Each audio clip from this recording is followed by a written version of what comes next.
जी राधे राधे, आपके चरणों में कोटि कोटि प्रणाम।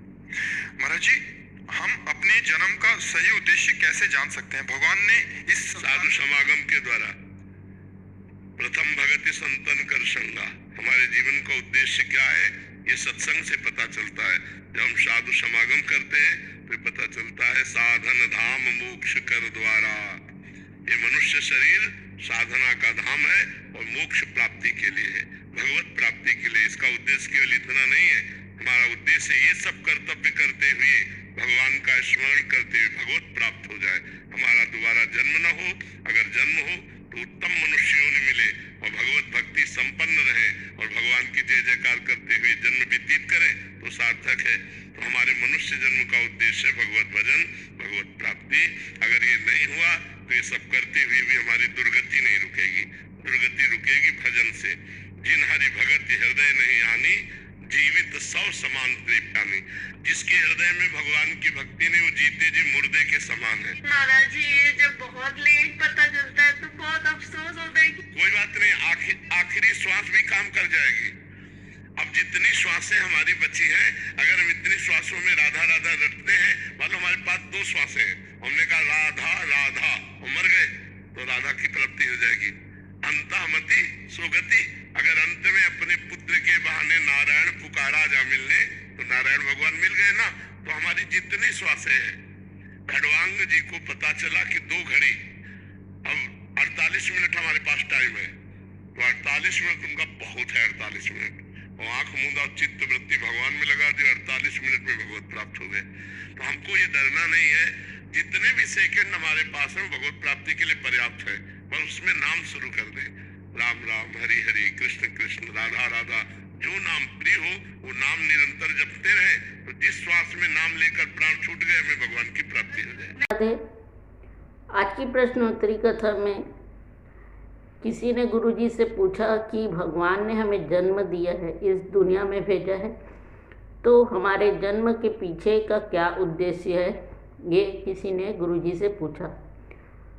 तब गुरुजी ने उन्हें बताया कि आप जो है संतों का ध्यान कीजिए, संतों के दिखाए मार्ग पर चलिए, उनकी कथाएं सुनिए, उनसे शिक्षा लीजिए और जो है उनके दिए हुए जो मंत्र है, गुरु मंत्र होता है, उसे जाप करिए।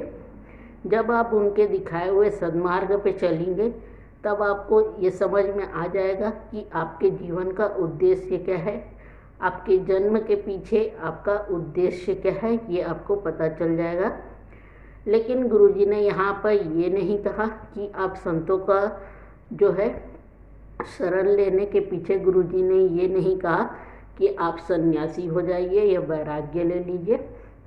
उन्होंने, गुरुजी ने ये कहा कि आप जो है गृहस्थ में रहिए, लेकिन आप संतों की वाणी सुनिए, उनका सत्संग सुनिए, उनकी कथाएं जो होती है आपके शहर में, आप जहाँ रहते हैं उनकी कथाएं में बिल्कुल जाइए और सच्चे दिल से उनकी कथा सुनिए। उन्होंने जो आपको गुरु मंत्र दिया हुआ है उन्हें आप डेली जो है जाप करिए। जो भी मंत्र या जो भी आपको उनसे शिक्षा या दीक्षा मिली होगी उसे आप जरूर से अपनाइए और उनके कहे हुए मार्ग पे चलिए और किसी भी तरीके से गलत कार्य न करिए।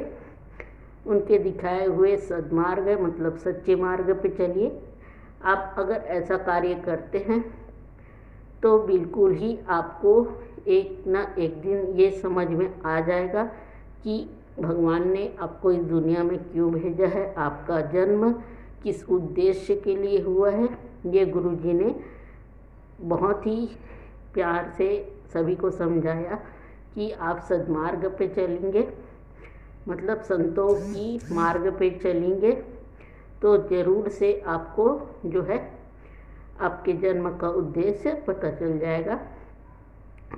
इसके साथ ही गुरुजी से और भी सारे सवाल किए गए हैं, तो उन सभी का भी जवाब गुरुजी ने बहुत अच्छे से दिया है। आगे आप मतलब वीडियो में देख ही चुके होंगे कि बहुत सारे सवाल जो है गुरुजी ने एक गुरुजी से किया गया है, तो उनका जवाब गुरुजी ने दिया है।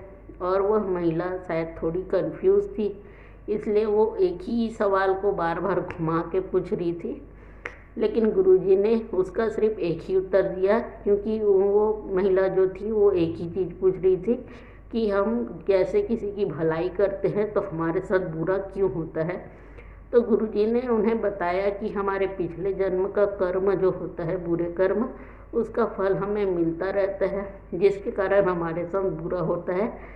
तो गुरुजी ने कहा कि पिछले जन्म का कर्म का बुरा फल हमें अभी मिल रहा है, लेकिन इसका मतलब ये नहीं है कि हम जो है फिर से बुराई करें। अगर हम अच्छाई पे चलते रहते हैं तो आने वाले जन्म में या आने वाले इसी जन्म में ही हमें जो है बिल्कुल अच्छाई का फल अच्छाई ही मिलेगा, सच्चे कर्म का फल सच्चा ही मिलता है। ऐसा गुरुजी ने उन्हें बहुत ही प्यार से समझाया। तो चलिए, आई होप आप सभी को हमारी ये वीडियो बहुत अच्छी लगी होंगी। तो आप सभी से कल फिर से एक नए वीडियो के साथ मुलाकात करेंगे। तब तक के लिए आप सभी को हमारी